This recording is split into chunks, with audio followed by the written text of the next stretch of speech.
রাসূলুল্লাহ সাল্লাল্লাহু আলাইহি ওয়াসাল্লামের জিন্দেগিতে যত বিস্ময়কর মুজিজা ঘটেছে, মেরাজ তার অন্যতম শ্রেষ্ঠ মুজিজা। এই মেরাজের মাধ্যমে রাসূলুল্লাহ যে সব নবীদের মাঝে সেরা, সেটা প্রমাণিত হয়েছে। সুবহানাল্লাহ। প্রিয় নবীজি সব নবীদের মাঝে নেতা, সেরা, এটা অনেকগুলো হাদিসে পাওয়া যায়। কিন্তু মেরাজ হলো একবারে আমলি, কর্মগতভাবে প্রমাণ তিনি সব নবীদের নেতা। কারণ মেরাজ সংগঠিত হয়েছে সপ্তম আকাশের উপরে সিদরাতুল মুনতাহা পার হয়ে,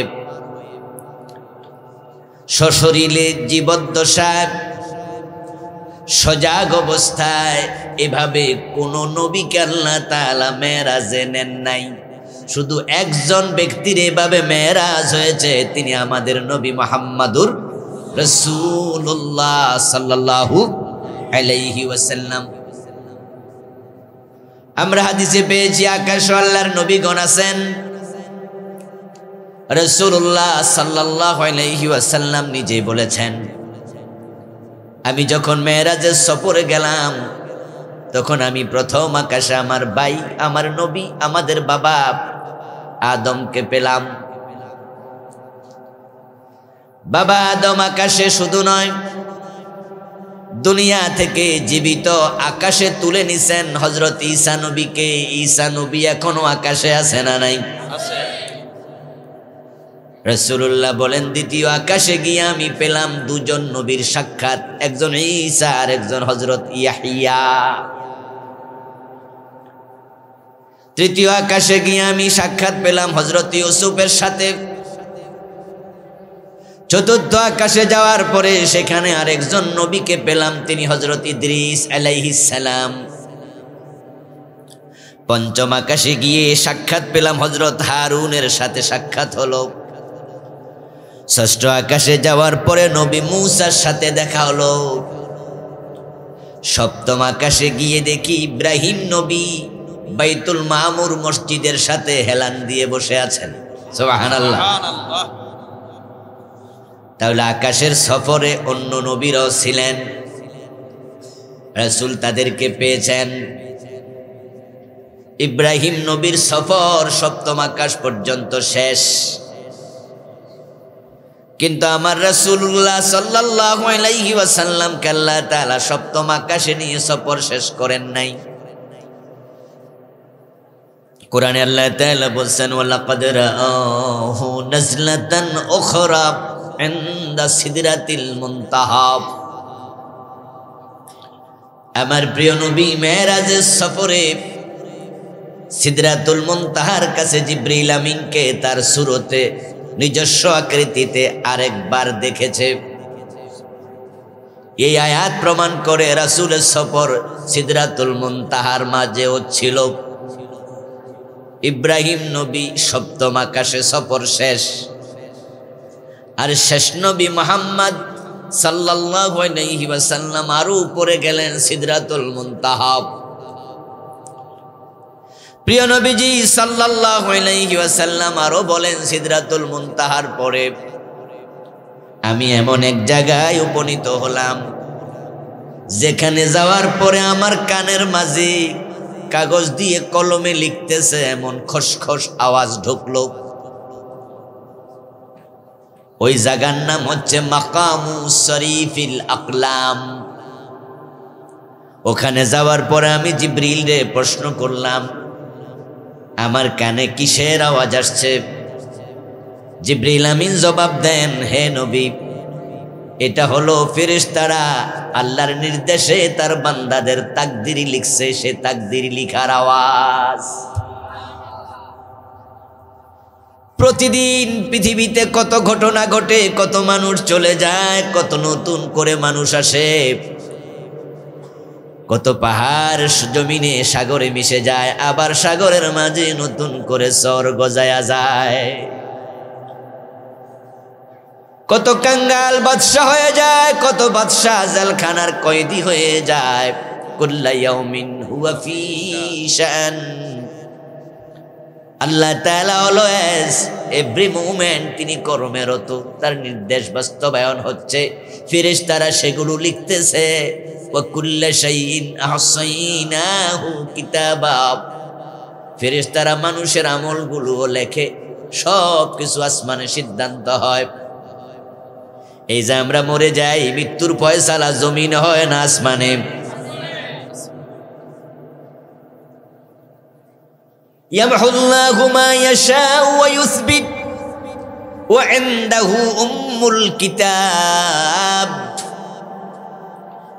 তাকদীর আমাদের জন্মের আগে, পৃথিবী সৃষ্টি করার আগেই আল্লাহ লিখেছেন। হাদিসে পাওয়া যায় পৃথিবীকে সৃষ্টি করার 50,000 বছর পূর্বে আল্লাহ মানুষের তাকদীর লিখেছেন। তাহলে মেরাজের রাতে রাসূল আবার কি শোনে? তাকদীর আবার লিখে নতুন করে, মানে কি? এর মানে হলো ওটা আল্লাহ তাআলা মূল লিখেছেন, জিস লিখেছেন, সারমর্ম লিখেছেন, পরবর্তীতে ব্যাখ্যা লিখেন, বিস্তারিত লেখেন। যেমন মায়ের পেটে সন্তান আসার পরেও 4 মাস যখন যায়, রুহু দেওয়ার আগে ফেরেশতা এসে তার কানের পাশে বসে আবার তাকদীর লেখে। ফায়াকতুবু আজালাহু ওয়া রিজকাহু ওয়া আমালাহু ওয়া শাকিয়ুন আম সাঈদ। মায়ের পেটে ফেরেশতা এসে ব্যক্তির হায়াত লেখে, রিজিক লেখে, আমল লেখে, ভালো মন্দ লেখে। তাহলে প্রথমে একবার লিখেছে, সেটা হলো জিস্ট, সারাংশ একসাথে, পরে লেখে বিস্তারিত। এই হলো এক ব্যাখ্যা। আরেকটা ব্যাখ্যা হলো তাকদীর পরিবর্তন হয়। হাদিসে পাওয়া যায়, প্রিয় নবী বলছেন, উদউল্লাহ ফাইন্নাদ দুআ ইয়ারুদ্দুল কাযাব। তোমরা আল্লাহর কাছে দোয়া করিও, কারণ দোয়া এমন পাওয়ারফুল বস্তু যেটা তাকদীর পর্যন্ত পরিবর্তন করে দেয়। আত-তাকদীরু লা ইয়ারুদ্দু ইল্লা বিদ-দুআ, আত-তাকদীর লা ইউরাদ্দু ইল্লা বিদ-দুআ। এজন্য তো আমরা অসুস্থ হলে হুজুরদের কাছে যাই, আমরা অসুস্থ হলে নামাজে দাঁড়ায়া যাই, সেজদায় পড়ে যাই, আমরা আল্লাহর কাছে বলি, আল্লাহ তুমি আমাকে মাফ করো, আমারে সুস্থ করো, ঠিক না? আপনার তাকদীরে যদি লেখা থাকে কোন রোগ, তো আপনি তো বলেন না তাকদীরে যেহেতু আছে থাকুক, বরং আপনি বলেন যে আল্লাহ যে রোগ তুমি দিছো এটা তো তাকদীরে ছিল, এসেছে, তবে তোমার কাছে দোয়া করি তুমি রোগটা ভালো করে দাও। এর কারণ হলো তাকদীর যিনি লিখেছেন পরিবর্তন করার ক্ষমতা তার আছে না নাই? কুল্লা ইয়াউমিন হুয়া ফি শান। ও নবী, আপনার কানের মাঝে খসখস করে যে কাগজে লেখা কলমের আওয়াজ আসছে, এটা হলো বান্দাদের তাকদীর লেখার আওয়াজ। তাহলে প্রিয় নবীজির সফর 7ম আকাশে গিয়ে থামে নাই, সিদরাতুল মুনতাহা, তারপরে মাকামে শরীফুল আকলাম। আল্লাহ সবার উপরে নবীকে নিয়ে প্রমাণ করলেন, আমার নবীর সম্মান সব নবীদের চেয়ে বেশি। আজকে সে মেরাজের রাত। তো আমরা চাচ্ছি আজকে এই মেরাজ নিয়ে কিছু তাত্ত্বিক আলোচনা করব। মেরাজের ঘটনা আপনারা অনেক শুনেছেন, শুনবেন। আমি ঘটনা নিয়ে কথা বলবো না, মেরাজ নিয়ে কিছু মৌলিক তাত্ত্বিক কথা বলবো। মেরাজ নিয়ে আমাদের কনসেপ্ট ক্লিয়ার থাকা দরকার আছে না নাই? এই মেরাজকে কেন্দ্র করে আল্লাহ তাআলা পবিত্র কোরআন মাজিদে একটি সূরার নাম রেখেছেন সূরাতুল ইসরা। আল্লাহ তাআলা চান তার বান্দারা এই সূরা পড়ুক এবং রাসূলের জীবনে ঘটে যাওয়া মেরাজ সম্পর্কে আলোচনা করতে থাকুক। মেরাজ কেন্দ্রিক আলোচনা পবিত্র কোরআনে এসেছে ইসরা নাম দিয়ে। মেরাজের একটি অংশ হলো ইসরা। রাসূলুল্লাহ সফরটা রাতের বেলায় ঘটেছে, তাই এটাকে ইসরা বলে। ইসরা শব্দের অর্থ হলো রাত্রিকালীন সফর। মসজিদ হারাম থেকে মসজিদ আকসা পর্যন্ত সফরকে ইসরা বলে, তারপরে মসজিদ আকসা থেকে আকাশ সফরকে মেরাজ বলে। আল্লাহ এই প্রসঙ্গে কোরআনের আয়াত নাজিল করে তিনি বুঝায়া দেন কিয়ামত পর্যন্ত মানুষ কোরআন পড়তে থাকবে, আর যখনই কোরআন খতম হবে তখন মেরাজের আলোচনাও মানুষের সামনে আসবে। আমার রাসূলের মেরাজ নিয়ে মানুষ আলোচনা করুক, এটাও আল্লাহ নিজে পছন্দ করেন। সুবহানাল্লাহ। এজন্য তিনি নিজে কোরআনে আলোচনা করেছেন। এই মেরাজ প্রিয় নবীজির শ্রেষ্ঠত্বের দলিল। রাসূলুল্লাহ সাল্লাল্লাহু আলাইহি ওয়াসাল্লাম বলেন, মসজিদ আকসাতে আমি যখন পৌঁছলাম তখন গিয়ে দেখি সেখানে আল্লাহর যত নবী দুনিয়া আসছে আদম থেকে ঈসা পর্যন্ত সব নবী হাজির। আর একটি বর্ণনায় পাওয়া যায় আমি যখন মেরাজ শেষ করে রওনা দিলাম তখন মসজিদ আকসাতে এসে দেখি আল্লাহর সব নবী হাজির। কোন একজন আজান দিলেন, তারপর সেখানে আমরা সবাই মিলে 2 রাকাত নামাজ আদায় করলাম। আজানের পরে আমরা নামাজ পড়ব।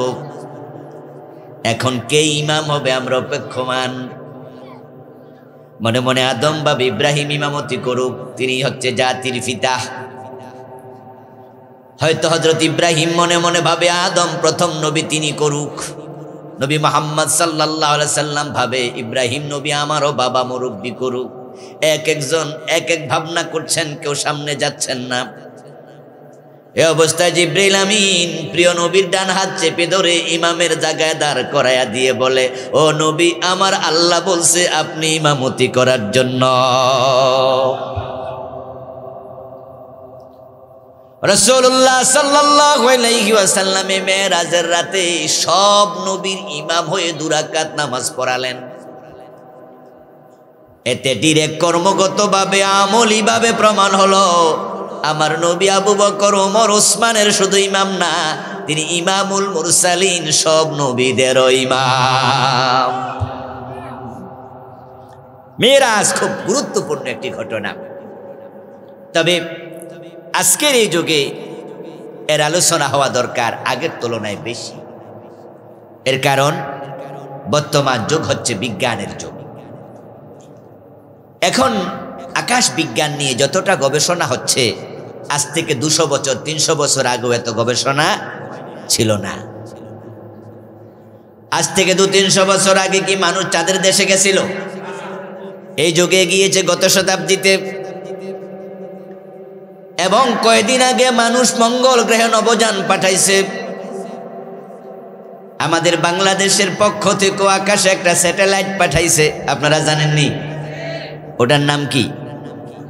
এই যে নোয়াখাইলা মানুষ জানে দেখি, বঙ্গবন্ধু স্যাটেলাইট। আজ থেকে 30 বছর আগে তো স্যাটেলাইট কেমনে পাঠায় আমরা অনেকে নামে শুনি নাই। বুধ, শুক্র, পৃথিবী, মঙ্গল, বৃহস্পতি, শনি, ইউরেনাস, নেপচুন, প্লুটো, বলকান, আরো কত গ্রহের সন্ধান মানুষ পাচ্ছে, যেটা আজ থেকে 200 বছর আগের মানুষ জানতই না। এবার আপনাদের কাছ থেকে একটু জবাব চাইবো, মহাকাশ নিয়ে গবেষণা আগের চেয়ে বর্তমানে কম না বেশি? এবার বলুন তো, মেরাজ কি দুনিয়া হইছে না আকাশে? তাহলে যেহেতু আকাশ কেন্দ্রিক মেরাজ, তাই মেরাজ নিয়ে আলোচনা হওয়া দরকারও বেশি। আরেকটি প্রশ্নের জবাব দিন তো, যারা বোঝেন তারা বলবেন নাস্তিকের সংখ্যা আগের চেয়ে বর্তমানে কমেছে না বেড়েছে? উত্তর সঠিক। নাস্তিক যেহেতু বেড়েছে, এখন মেরাজ হয়েছে আকাশে, নাস্তিকেরা এটা নিয়েও নতুন নতুন প্যাচ লাগাইতে পারে। নাস্তিকেরা বলবে মহাকাশ গবেষকদের মাঝেও নাস্তিক আছে, ইহুদি, খ্রিস্টান, বৌদ্ধ, হিন্দু, এথেইস্ট, একবারে কোনো ধর্ম মানে না এমন গবেষকও আছে। উনারা মেরাজ নিয়ে নতুন নতুন করে বিভিন্ন প্রশ্ন তুলবে।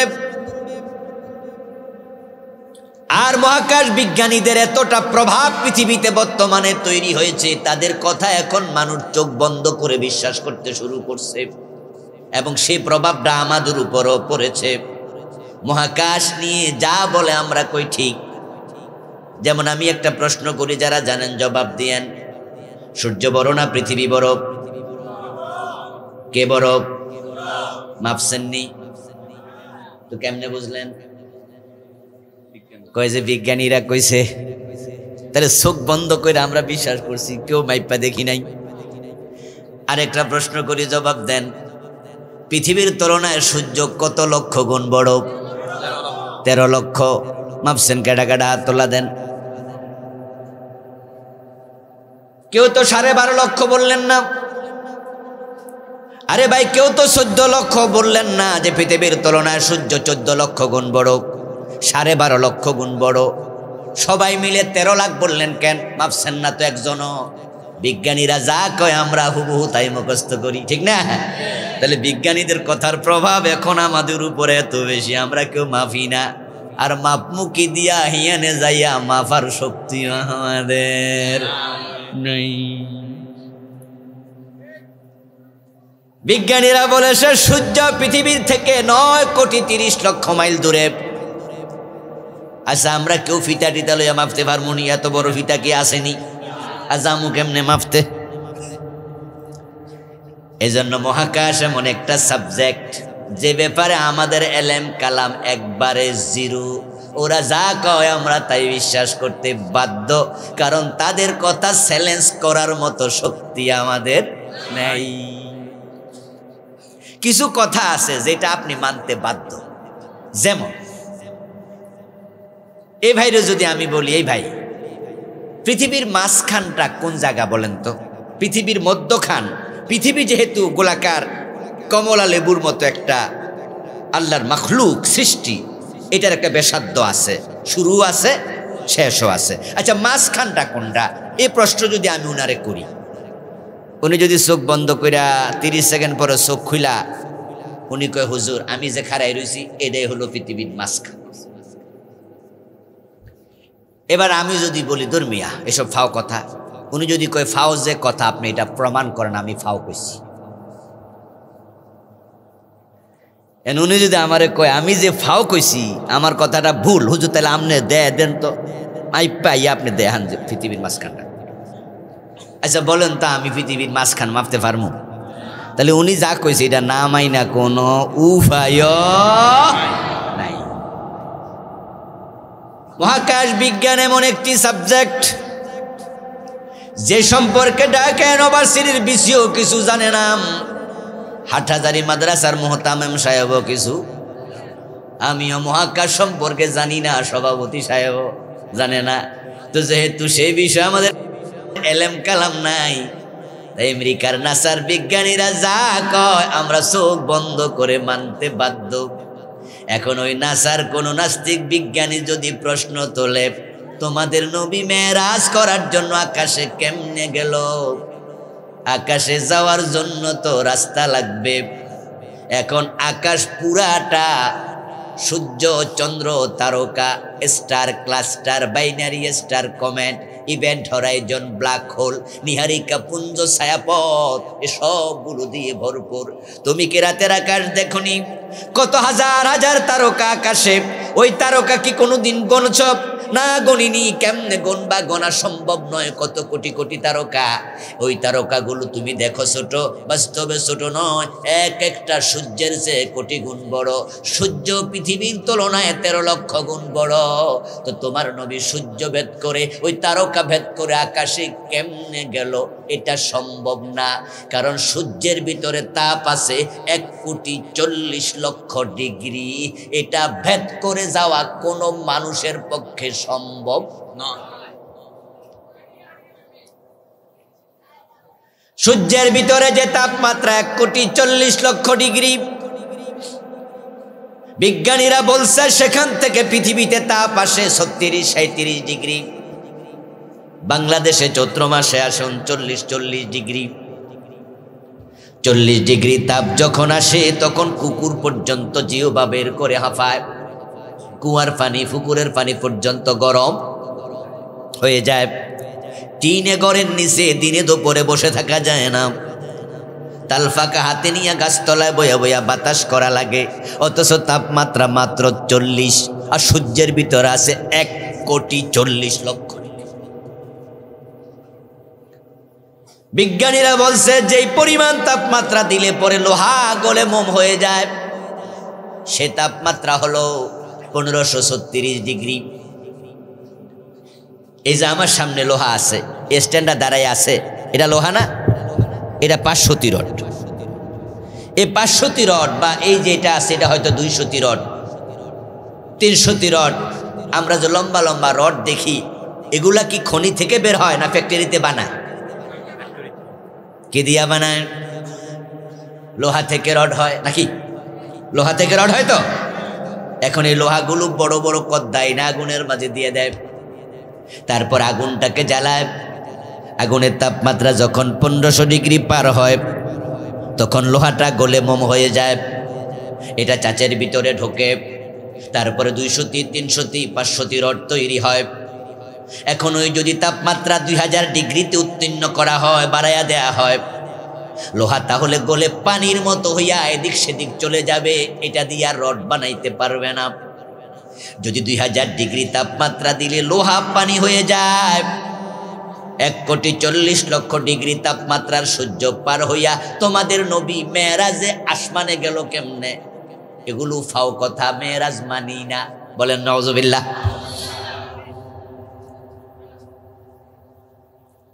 নাস্তিক বিজ্ঞানীরা মহাকাশ নিয়ে গবেষণা করে প্রবলেম দাঁড় করাবে। আজকে আমাদের সন্তানেরা যারা লেখাপড়া করে তারাও বিজ্ঞান মনস্ক। বিজ্ঞানের প্রতি মানুষের দুর্বলতা দিন দিন বাড়তেছে, তাই বিজ্ঞান নামক সাবজেক্টের কদরও দিন দিন বাড়তেছে। আমার বন্ধু, আমাদের দেশে যারা জেনারেল সাবজেক্টে পড়লো, এসএসসি এসএসসিতে, যারা সাধারণ, যারা বিজ্ঞান, আমরা মূল্য কোনটারে বেশি দেই? মেধাবী আমরা কাদেরকে মনে করি? যারা সাধারণ সাবজেক্ট নিয়ে পড়ে। আমরা কই যে এরা মনে মেধা একটু, আর যারা বিজ্ঞান নিয়ে পড়ে, বিজ্ঞানের প্রতি কদর বাড়তেছে মানুষের। এখন আমাদের সন্তানেরা বিজ্ঞান মনস্ক। আমার সন্তানের সামনে, আপনার সন্তানের সামনে না স্যার বিজ্ঞানীরা প্রশ্ন তুলবে, নাস্তিকেরা প্রশ্ন তুলবে, তোমাদের নবী মেরাজে গেল আসমানে, কেমনে গেল? আজ থেকে 200 বছর আগে তো রকেট ছিল না, আজ থেকে 200 বছর আগে তো প্লেন ছিল না, হেলিকপ্টার কিচ্ছু না। তোমরা সবাই জানো, আপনার সন্তানদেরকে তারা বলবে তোমরা জানো। স্কুল পড়ুয়া, কলেজ পড়ুয়া ছাত্ররা শোনো, বিজ্ঞানী নিউটন আবিষ্কার করেছে পৃথিবীর মাটির মাঝে একটা শক্তি আছে যেটার নাম হলো মধ্যাকর্ষণ শক্তি, গ্র্যাভিটেশন ফোর্স। ওই শক্তির কাজ হলো যখন কোনো স্থূলদেহ সম্পন্ন বস্তু পৃথিবীর যে কোনো জায়গায় থাকবে তাকে অ্যাটাক করে রাখবে, ধরে রাখবে।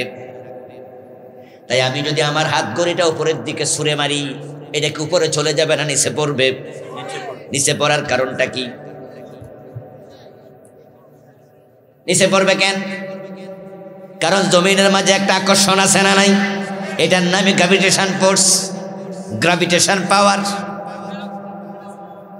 এখন তোমাদের নবী মুহাম্মদ সাল্লাল্লাহু আলাইহি সাল্লাম যখন মেরাজে রওনা দিল, মধ্যাকর্ষণ শক্তি কি তখন ঘুমাইছিল?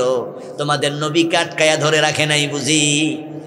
তো মধ্যাকর্ষণ শক্তি ভেদ করে তোমাদের নবী আসমানে গেল কি দিয়া? বর্তমানে তো রকেট লইয়া যাওয়া লাগে, আজ থেকে 1400 বছর আগে তো রকেটের অস্তিত্ব ছিলই না। বিজ্ঞানীরা বলে আকাশে যখন মানুষ যাবে উপরের দিকে তখন মানুষকে অক্সিজেন নেওয়া লাগে। তাই যত প্লেন আকাশে ওঠে সব প্লেনের মাঝে অক্সিজেন ফিট করা থাকে। আপনারা দেখবেন হিমালয় পর্বতের চূড়ার নাম হলো এভারেস্ট। এভারেস্টের চূড়ায় যখন লোকজন উঠতে যায়, বাংলাদেশও 2-3 জন ইতিমধ্যে উঠছে, তারা তাদের পিঠের মাঝে অক্সিজেনের বোতল নিয়ে যায়। যদি অক্সিজেন শূন্যতা দেখা দেয় তখন মাস্ক পরে ওই বোতল থেকে অক্সিজেন সাপ্লাই হয়। যদি মাত্র 29,000 ফিট উপরে গেল অক্সিজেনের বোতল লাগে, তোমাদের নবী আসমানে গেল কেমনে? তখন তো বোতলে অক্সিজেন ভরার কোনো সিস্টেম ছিল না। অক্সিজেন ছাড়া তোমাদের নবী আসমানে গেল কেমনে? রকেট ছাড়া গেল কেমনে? এ সূর্যের তাপ পার হইয়া গেল কেমনে, এই জাতীয় পূর্বে। এবার একটা কথা আপনারা বলুন তো, যে প্রশ্নগুলো আমি বললাম এই প্রশ্নগুলো কি অযৌক্তিক? প্রশ্ন কিন্তু যৌক্তিক। এখন আপনাদের সন্তানদের কাছে আপনারা যদি যৌক্তিক উত্তর দিতে না পারেন, তাহলে পরবর্তী প্রজন্ম মেরাজের ব্যাপারে কনফিউজ হবে, সন্দেহ করবে, কেউ অস্বীকার করার সম্ভাবনা আছে। বলবে কথা তো ঠিক, মেরাজে গেল কেমন? ইসলাম এমন একটি ধর্ম যেটা মানুষের জীবন ঘনিষ্ঠ। ইসলাম হলো যৌক্তিক একটি ধর্মের নাম। অযৌক্তিক কিছু ইসলামে নাই, শুধু দুই একটা মাসালা আছে অযৌক্তিক। আল্লাহ দুই একটা মাসালা যুক্তির বাহিরে দিয়ে আমাদের ইমান টেস্ট করে দেখি না বুঝে মানে কিনা। তারা তাদের বিবেককে হাকিম মানে, বিচারক মানে না আল্লাহকে বিচারক মানে। তাই দুই একটা মাসালা আল্লাহ যুক্তির বাহিরে দিছে। কিন্তু ইসলামের মাঝে যদি 10,000 মাসালা থাকে, 20,000 মাসালা থাকে, 1,00,000 মাসালা থাকে, তার মাঝে 2-4টা ছাড়া সবগুলো হলো যৌক্তিক, সবগুলো যুক্তিতে বুঝে আসবে। এই জন্য মেরাজের ব্যাপারে তারা যে প্রশ্ন তুলেছে, যুক্তির আলোকে এগুলো খণ্ডন করা যাবে। যুক্তি জানলে, দলিল জানলে মেরাজ যুক্তি দিয়ে প্রমাণ করা যায়, অস্বীকার করার কোনো প্রয়োজন হবে না। তবে হ্যাঁ, এটা মুজিজা হওয়ার কারণে দুনিয়ার কোনো মানুষের পক্ষে এটা দ্বিতীয়বার করে দেখানো সম্ভব নয়। কারণ মুজিজা কাকে বলে? হিয়া যুহুরু আমরিন খারিকিন লিল আদাতি মিন মুদ্দাইন নবুওয়া। মুজিজা বলা হয় নবুয়তের দাবিদার কোন ব্যক্তির পক্ষ থেকে এমন কোন কাজ সংগঠিত হবে যেটা স্বাভাবিকভাবে কারো পক্ষ থেকে সংগঠিত হতে পারে না। যেমন আঙ্গুলের ইশারা দিয়েছেন রাসূল, চাঁদ 2 টুকরো হয়েছে, এমন ঘটনা আছে না নাই? কিয়ামত পর্যন্ত এই কাজ কেউ করাইতে পারবে? এগুলো বলে মুজিজা, যেটা অসম্ভব কাজ, কিন্তু নবীরা এটা করে। আমার বন্ধু, মেরাজ আবশ্যক একটি বিশ্বাসযোগ্য, নির্ভরযোগ্য একটি কথা। কোরআনে আছে, হাদিসে আছে, চোখ বন্ধ করে আমরা বিশ্বাস করব। কিন্তু বিজ্ঞানীদের প্রবলেমগুলো আবার তাদের থিওরি দিয়ে আমরা প্রমাণ করব। তোমাদের যুক্তি মেরাজকে আটকাতে পারবে না। 1 নাম্বার, তারা বলতেছে অক্সিজেন ছাড়া কেমনে বাঁচবে? আমি প্রশ্ন করতে চাই, ডিমের ভিতরে বাচ্চা বের হওয়ার 1 দিন 2 দিন আগে কানের কাছে নিয়ে দেখবেন ডিমের ভিতরের বাচ্চার চিকচিক আওয়াজ শোনা যায়। এরকম কি কেউ শুনছেন জীবনে? ওই যে বাচ্চাটা ডিমের ভিতরে জীবিত, মুরগির বাচ্চাও তো নিঃশ্বাস ছাড়ে, তাকেও নিঃশ্বাস নিতে হয়। এখন ডিমের ভিতরে ছিদ্র আছে, কোন জায়গা দিয়া নিঃশ্বাসটা নিল কেমনে? তাদের কাছে আমাদের প্রশ্ন, মায়ের পেটে মানুষ 5 থেকে 6 মাস থাকে জীবিত, প্রথম 4 মাস থাকে মৃত। প্রথম 40 দিন নতফা, বীর্য, দ্বিতীয় 40 দিন আলাকা, রক্তপিণ্ড, তৃতীয় 40 দিন মুদগাহ, মাংসপিণ্ড, 3 × 40 120 দিন সমান সমান 4 মাস। 4 মাস যখন যায়, আল্লাহ তাআলা কুরআন মাজিদে বলেন ফাকাসাউনাল ইযামা লাহমা, আমি ওই মাংসপিণ্ডের ভিতরে হাড্ডি ঢুকায়া চামড়া দিয়া ঢেকে মানুষ বানায়া ফেলি। 4 মাস যাওয়ার সাথে সাথে আপনার পুরা অবয়ব তৈরি হলো, কিন্তু আপনার রূহ আসে নাই। আল্লাহ তাআলা তখন একজন ফেরেশতাকে পাঠান, যেটা আমি শুরুতে বলেছি। ফেরেশতা এসে মাথার পাশে বসে আপনার হায়াত লেখে, রিজিক লেখে, আমল লেখে, ভালো মন্দ এগুলো লেখে। তারপর ফেরেশতা বের হয়ে যায়। এবার রূহের জগৎ থেকে আল্লাহ রূহ পাঠায়, মায়ের পেটে এসে ওই সন্তানের সাথে রূহটা অ্যাডজাস্ট হয়। যখন তার সাথে অ্যাডজাস্ট হয়ে যায় তখন মায়ের পেটের বাচ্চা নড়াচড়া করে, মা নিজেও টের পায়, কিন্তু এর আগ পর্যন্ত মাও টের পায় না, বাচ্চার নড়ন চরণ বোঝে না। যখনই বাচ্চা এবার মায়ের পেটে নড়ছে, প্রসবের আগ পর্যন্ত 3 মাস 4 মাস 5 মাস যতদিন থাকে, 7 মাসেও বাচ্চা হয়, 8 মাসেও হয়, 9 মাসেও হয়, ঠিক না? ওই বাচ্চা ততদিন মায়ের পেটে মৃত না জীবিত? কথা বলুন। জীবিত মানুষের নিঃশ্বাস নেওয়া দরকার আছে না নাই? ওই বাচ্চা নিঃশ্বাস নিল কি দিয়া?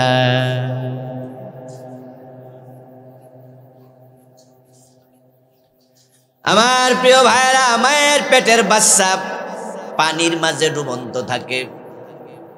মায়ের পেটে যে রেহেমের মাঝে, জরায়ুর মাঝে বাচ্চা থাকে, আল্লাহ তাআলা তার মুখটাকে পুরা পানির মাঝে ডুবাইয়া রাখে। বাচ্চা জন্মের সময় যত ঘনায়, আস্তে আস্তে তার মাথা তত মায়ের নিচের দিকে চলে আসে। তাই যখন বাচ্চা দুনিয়াতে আসে, প্রথম বের হয় তার মাথা, আর মায়ের পেটের পানির মাঝে পুরাটা মুখমণ্ডল চুবে থাকে, ডুবে থাকে। এটা আল্লাহর সৃষ্টির কারিশমা, কুদরত। কারণ মা হাঁটে, চলে, নড়াচড়া করে। লোকাল গাড়ি থেকে আমাদের মা বোনেরা বাস গাড়ি থেকে যখন নামে, গর্ভবতী মা 1 পা মাটিতে দেয় আর 1 পা গাড়িতে। যখন পরের পা দিয়া নামে তখন বড় একটা ধাক্কাও লাগে, বাচ্চা ব্যথা পায় না, কারণ সে পানির মাঝে ড্রপিং করতে থাকে। আল্লাহ সন্তানকে পানির মাঝে ডুবাইয়া রাখে। এই জন্য মা কাজ করে, মা দৌড়াদৌড়ি করে, ভাত রান্না করে। গর্ভবতী মায়েরা মাথার মাঝে দান লইয়া শুকাইতে নেয়, এমন ঘটনা তো আছে নাকি? এই যে হাঁটতেছে, চলতেছে, বাচ্চা কোনো ব্যথা পায় না, কারণ আল্লাহ তাকে পানির মাঝে ড্রপিং করা না, এভাবে ঝুলাই। এই বাচ্চাটার মায়ের নারীর সাথে তার নাভি দিয়ে আল্লাহ খাবার সাপ্লাই দেয়। তার পুরা মুখ, তার নাক, তার চোখ সবটা পানির মাঝে ডুবন্ত। আপনাদেরকে আমি প্রশ্ন করতে চাই, জবাব দিন, পানির মাঝে ডুব দিয়ে আপনি থাকতে পারবেন আধা ঘন্টা, 10 মিনিট? তো বেটা থাকলো 6 মাস, ঘটনা কি? এই বাচ্চাটাকে মায়ের পেটের মাঝে পানির মাঝে শুয়ে রাখছে কে? তো রাসূলুল্লাহকে মেরাজে নিছে কে? বাচ্চা থাকে কয় মাস? 5-6 মাস। আর রাসূল মেরাজে গেছে 1 রাত্রির একটা অংশে। আমার যে আল্লাহ মায়ের পেটে 6 মাস বাচ্চাকে রাখে, অক্সিজেন লাগে না, সে আল্লাহ রাসূলকে নেয়ার ক্ষমতা আছে না নাই? আমাদের কাছে এগুলো ডাইরেক্ট উদাহরণ। এরপরে আমরা মুসলিম, আমরা আল্লাহ এবং রাসূলের প্রতিটা কথা বুঝলেও মানি, না বুঝলেও মানি, ঠিক কি না? হযরত ইউনূস আলাইহিস সালাম মাছের পেটে ছিলেন 40 দিন। ওই মাছটা কি পানির উপরে ছিল না পানির নিচে? তো 40 দিন পানির নিচে অক্সিজেন কেমনে গেল? ফালতাকামাহুল হুতু ওয়া হুয়া মুলিম। আল্লাহ তাআলা কোরআন মাজিদে বলছেন, বড় একটা মাছ ইউনূসকে বাতের লোকমার মতো গিলে ফেলেছে। আমরা যখন ভাত খাই, বাতের লোকমা যেমন আমাদের পেটে চলে যায়, ইউনূসকে একটা বড় মাছ বাতের লোকমার মতো গিলে ফেলেছে। কিন্তু সে হজম করতে পারে না। ইউনূস নবী মাছের পেটে 40 দিন ছিলেন। ফালাউলা আন্নাহু কানা মিনাল মুসাব্বিহিন লালাবিসা ফি বাতনিহি ইলা ইয়াউমি ইউবাসুন। আল্লাহ তাআলা বলতেছে, ইউনূস নবী মাছের পেটে লা ইলাহা ইল্লা আনতা সুবহানাকা ইন্নী কুনতু মিনাজ জালিমিন যদি না পড়তো, আমি ইউনূসকে কিয়ামত পর্যন্ত সেখানে বন্দী করে রেখে দিতাম। কিন্তু ইউনূস যখন এই দোয়া পড়ছে, আমি মাছের পেট থেকে মুক্তি দিয়া দিছি। 40 দিন ইউনূস নবী মাছের পেটে, পানির গভীরে যে আল্লাহ নবী ইউনূসকে 40 দিন বাঁচাইতে পারে অক্সিজেন ছাড়া, সে আল্লাহ রাসূলকে মেরাজে নেয়ার ক্ষমতা আছে না নাই? আচ্ছা, এবার তারা বলতেছে যে কেমনে যাবে? গ্র্যাভিটেশন ফোর্স না ধরে রাখবে? বিজ্ঞানের একটি শাখা আছে, তার নাম এসকেপ ভেলোসিটি। এসকেপ ভেলোসিটি ওই শাখার থিওরি হলো, যখন তারা মঙ্গল গ্রহে নবযান পাঠায়, চাঁদের দেশে নীল আর্মস্ট্রং যায়। নীল আর্মস্ট্রং চাঁদে গেছে। চাঁদে শুধুমাত্র আমেরিকার নাসার বিজ্ঞানীরাই যায় নাই, কিছুদিন আগে ভারতের বিজ্ঞানীরাও গিয়েছে। এর আগে অন্য অন্য দেশ, রাশিয়া পাঠাইছে, চায়না পাঠাইছে। মহাকাশে নবযান এখন অ্যাভেলেবেল যাচ্ছে। আমার বন্ধু নীল আর্মস্ট্রংরা যখন যায়, কেমনে যাবে? তখন বিজ্ঞানের ওই শাখা এসকেপ ভেলোসিটি, যার বাংলা অর্থ হলো মুক্তি গতি, ওই গতির একজন থিওরিওয়ালা বিজ্ঞানী বললেন, যদি কোনো নবযান তোমরা আকাশে পাঠাতে চাও মাধ্যাকর্ষণ শক্তি ভেদ করে, তাহলে ওই নবযান এতটা গতি সম্পন্ন হওয়া লাগবে, যার গতি হবে প্রতি সেকেন্ডে 8 মাইল, ঘন্টায় হবে 25,000 মাইল। এসকেপ ভেলোসিটি ওই তথ্য পৃথিবীর বিজ্ঞানীদের কাছে দিল, এই গতি সম্পন্ন বাহন যদি তোমরা বানাইতে পারো, তোমরা মাধ্যাকর্ষণ শক্তি ভেদ করে আকাশে যাইতে পারবা।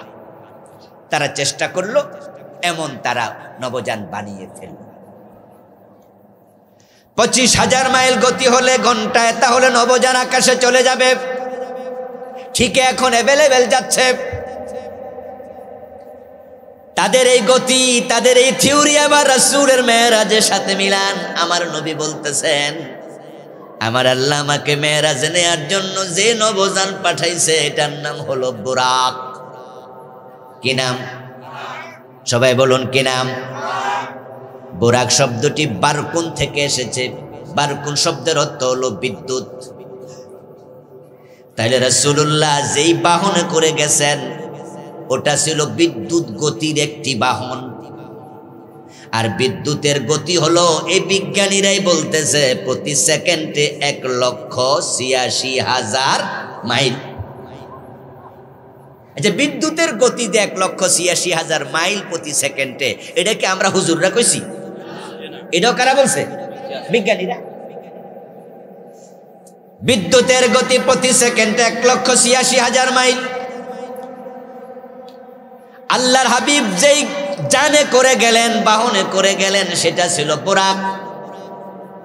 তাহলে 8 মাইল যদি হয় প্রতি সেকেন্ডে, এটাই মহাকাশে যাইতে পারে। আর যদি সেটা বিদ্যুতের গতি হয়, তাহলে মাধ্যাকর্ষণ শক্তি 1,86,000 মাইল গতিতে যে বুরাক গেছে, ওটারে আটকায়া রাখবে কেমনে? সুতরাং বুরাকে করে মেরাজে যাওয়া যায়, এটা আটকানোর কোনো সম্ভাবনা, সুযোগ নাই। এ হলো বিজ্ঞানের কথা। এবার রাসূলের কথা শুনুন। রাসূলুল্লাহ সাল্লাল্লাহু আলাইহি সাল্লাম নিজে বলতেছেন, আমারে যে বুরাকে উঠানো হলো, ওই বুরাক এত গতিতে ছুটলো, বুরাক তার চোখে যা দেখে, যতটুকু দেখে, 1 লাফ দিলে 1 লাফে অতটুকু যেতে পারে। সুবহানাল্লাহ পড়েন। আচ্ছা, এখন এবার আসেন আমাদের চোখের গতি নিয়ে কথা বলি। সূর্যের তাপ পৃথিবীতে আসতে সময় লাগে 8 মিনিট 19 সেকেন্ড। কেন 8 মিনিট 19 সেকেন্ড লাগে? সূর্যের তাপের গতিও প্রতি সেকেন্ডে আলোর গতি যাহা, বিদ্যুতের গতি তাহা। প্রতি সেকেন্ডে 1,86,000 মাইল বেগে সূর্য উঠলে পৃথিবীর দিকে তার আলো আসে। দূরত্ব 9,30,00,000 মাইল হওয়ার কারণে আসতে সময় লেগে যায় 8 মিনিট 19 সেকেন্ড। আচ্ছা, সকালবেলা ঘুম থেকে উঠে আমরা যখন সূর্যের দিকে তাকাই, সূর্য দেখতে আমাদের চোখের গতির কতক্ষণ লাগে? এই শিক্ষিত ভাইরা কথা বলেন। 1 সেকেন্ড। আমরা ঘুম থেকে উঠছি, ঘরের বাইরে গেছি, তাকাইছি আর সূর্য দেখে ফেলছি। তাহলে এতে প্রমাণিত হয়ে যায় মানুষের চোখের গতি সূর্যের তাপের গতির চেয়েও বেশি। আচ্ছা, সূর্যের চেয়ে দূরে আছে এমন তারকা আছে কিনা? বিজ্ঞানীদের ধারণা, আকাশে এমন কিছু তারকা আছে যে তারকাগুলো পৃথিবী সৃষ্টির পর থেকে প্রতি সেকেন্ডে 1,86,000 মাইল বেগে তাদের তাপ পৃথিবীর দিকে ছাড়তেছে। পৃথিবীর বয়স তাদের ধারণা 1500 কোটি বছর। কত বছর? সূর্যের বয়স বিজ্ঞানীদের ধারণা 500 কোটি বছর। এই তথ্যগুলো আমার না, আন্দাজে কথা বলা তো চলবে না, এগুলো ভিডিও হয়, রেকর্ড হয়, অনেক জ্ঞানী গুণীদের কাছে এগুলো যাবে, তখন তারা হুজুরদেরকে নিয়ে তামাশা করবে, হাসবে, বলবো মৌলবীরা মাইক ফাইলে আর হুঁশ থাকে না, বলবে কি না? এতে করে আমার কারণ ইসলাম হেও হবে, ঠিক কি না? না, এটা করা যাবে না। আজ থেকে 13 বছর আগে বইটি লিখেছি আমি, এটার নাম দিয়েছি মিরাজ ও আধুনিক বিজ্ঞান। 2010-এ এটা বের হয়। এই মিরাজ নিয়ে আমি যখন লিখতে গেলাম, 4 বছর আমি গবেষণা করেছি বিষয়টা নিয়ে। আলহামদুলিল্লাহ আমার লেখা মোট 7টা বই আছে, এটা ছিল আমার ফার্স্ট বই। আল কোরআন দ্য চ্যালেঞ্জ মহাকাশ বিজ্ঞান 1, আল কোরআন দ্য চ্যালেঞ্জ মহাকাশ বিজ্ঞান 2। এই দুটি বই আমি মহাকাশ বিজ্ঞান নিয়ে পড়ার চেষ্টা করেছি। যেহেতু আমি লিখেছি, নাম দিয়েছি মিরাজ ও আধুনিক বিজ্ঞান। আর বিজ্ঞানীরাই মেরাজ নিয়ে পেছ লাগাবে বেশি, কারণ যেহেতু মেরাজ আসমানে হয়েছে। ওখানে যিনি লেখক তার নাম ছিল কাজী জাহান মিয়া। এত মোটা মোটা বই। বর্তমান নাসার যত আধুনিক মহাকাশের থিওরি আছে প্রায় সবগুলো উনি উনার বইতে এনে আল্লাহর কোরআনে ওই মহাকাশ নিয়ে যা আছে তিনি ফেরালাল আলোচনা করেছেন। দারুণ, সুবহানাল্লাহ, দারুণ। মার্কেটে আছে, আপনারা কিনে পড়বেন। কাজী জাহান মিয়া তার বইতে নাসার দেয়া তথ্যগুলো এনেছে। নাসার বিজ্ঞানীদের ধারণা পৃথিবীর বয়স 1500 কোটি বছর, সূর্যের বয়স 500 কোটি বছর, অথচ পৃথিবীতে মানুষের বয়স হলো ঐতিহাসিকদের ধারণা মাত্র 10,000 বছর। এখন থেকে নবী মুহাম্মদ সাল্লাল্লাহু আলাইহি সাল্লাম আসছে 1400 বছর আগে।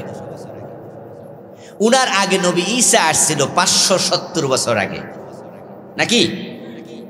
তাহলে 1400 সাথে 570 যোগ দেন। উনার আগে যে নবী আসছে সেই নবী কত বছর আগে, তার আগের নবী কত বছর আগে, হিসাব করতে করতে আদম পর্যন্ত গিয়ে ঐতিহাসিকরা গবেষণা করে দেখলো পৃথিবীতে মানুষের বয়স মাত্র 10,000 বছরের একটু কম বেশি, অথচ পৃথিবীর বয়স 1500 কোটি বছর। নাসার বিজ্ঞানীরা বলছে আকাশে এমন কিছু তারকা আছে যেগুলো 1500 কোটি বছর আগে পৃথিবী আল্লাহ বানাইয়া তারপরে তারকাগুলো যখন বানাইছে, যেমন সূর্য বানাইছে 500 কোটি বছর আগে, পৃথিবী সৃষ্টির 1000 বছর পরে সূর্য, ঠিক এরকম করে আল্লাহ যখন যেগুলো বানাইছে সবগুলো একসাথে জন্ম হয়নি। বিজ্ঞানীদের ধারণা এটাই সত্য, এ ধারণাই সত্য হবে, কারণ দুনিয়ার মানুষের জন্ম একসাথে হয়নি, গাছপালার জন্ম একসাথে হয়নি, গরু ছাগলের জন্ম একসাথে হয়নি, কোনোটা আগে কোনোটা পরে। এমন কিছু তারকা আছে যেগুলো আল্লাহ যখন থেকে বানাইছে 200 কোটি বছর আগে, 500 কোটি বছর আগে, তখন থেকে প্রতি সেকেন্ডে 1,86,000 মাইল বেগে তারা দুনিয়ার দিকে তাপ ছাড়তেছে। দূরত্বের কারণে তাদের তাপ এখনো দুনিয়াতে আসেনি। তাহলে মহাকাশে তারকাগুলো কত দূরে? আচ্ছা, আমরা সব দেখব না, খালি চোখে সব তারকা দেখা যাবেও না, টেলিস্কোপ দিলে দেখা যাবে অনেক তারকা যেটা খালি চোখে নয়। এবার সূর্যের সে কোটি গুণ বড় যে তারকাগুলো আছে মহাকাশে, শত শত কোটি আলোকবর্ষ উপরে, রাতের অন্ধকারে আমরা উঠলে দেখি যে এতটুকু ছোট ছোট মিটমিট করে জ্বলে। আচ্ছা, ওই তারকাগুলো মাটিতে দাঁড়াই আমরা যখন দেখতে চাই, ওটা দেখতে আমাদের কত সেকেন্ড লাগে? তাহলে দেখেন, ওই তারকা থেকে এখানে সূর্য থেকে আলো আসতে যদি 8 মিনিট 19 সেকেন্ড লাগে, ওই তারকার আলো আসতে কত মিনিট লাগছে, অথচ আমাদের চোখের আল্লাহ কত ক্ষমতা দিল, আমরা 1 সেকেন্ডে দেখে ফেলি। এবার রাসূল বলতেছে আমারে আল্লাহ যে বোরাকে করে নিছে, এটা আসমানের দিকে তাকাইছে, 1 লাফ অতটুকু চলে গেছে। তাহলে এই গতি সম্পন্ন বোরাককে মধ্যাকর্ষণ শক্তি কি আটকাইতে পারবে?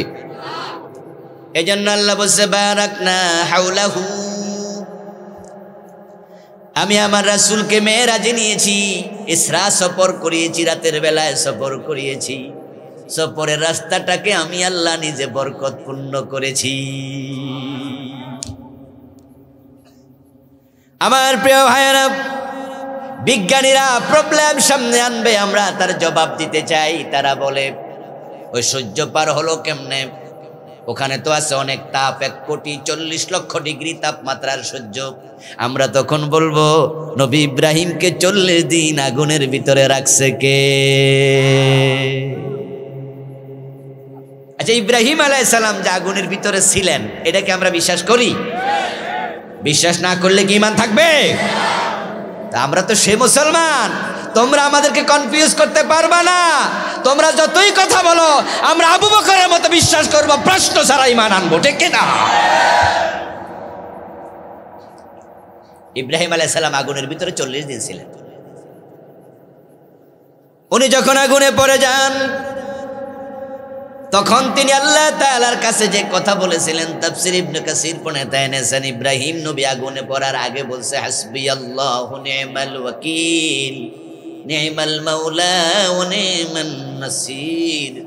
ও আল্লাহ, কর্ম সম্পাদনকারী হিসাবে, বন্ধু হিসাবে, সাহায্যকারী হিসাবে আমার জন্য তুমি যথেষ্ট।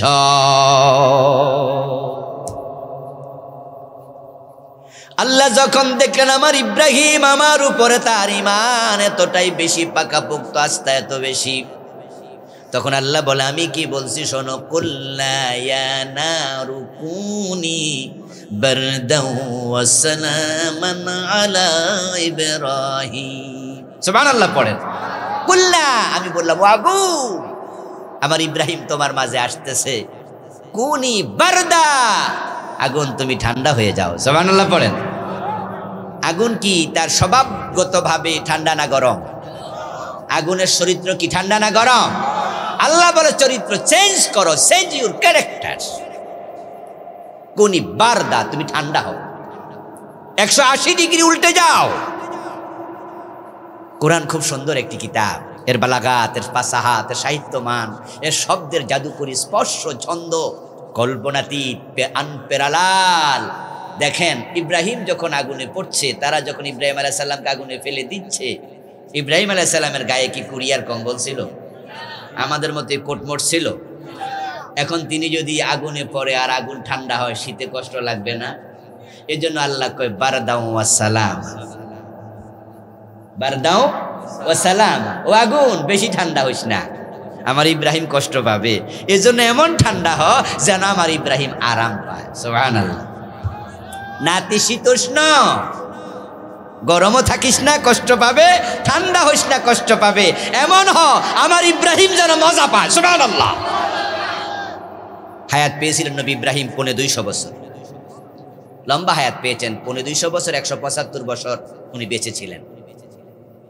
ইব্রাহিম আলাইহিস সালাম ওনার নাতিপুতি, সন্তান সন্ততির সাথে জীবনের শেষ দিকে যখন গল্প করতেন, জীবনের কাহিনী শোনাতেন, কারগুজারি বলতেন, নবী ইব্রাহিম বলতেন, আমার এই লম্বা হায়াতে আমি যত আরাম আয়েশ ভোগ করেছি, সবচেয়ে বেশি আরামে ছিলাম নমরুদের আগুনের ভিতরে।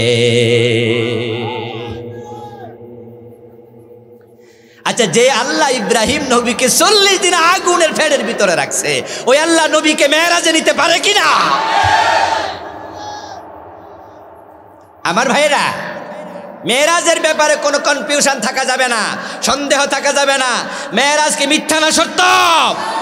আমরা আবু বকরের মতো হতে চাই। আবু বকরের সামনে মেরাজের কথা যখন রাসূল বলেছেন, আবু বকর সিদ্দিক কি অঙ্কের হিসাব করছিল? হতে পারে নাকি পারে না, কনফিউজ হয়েছিল?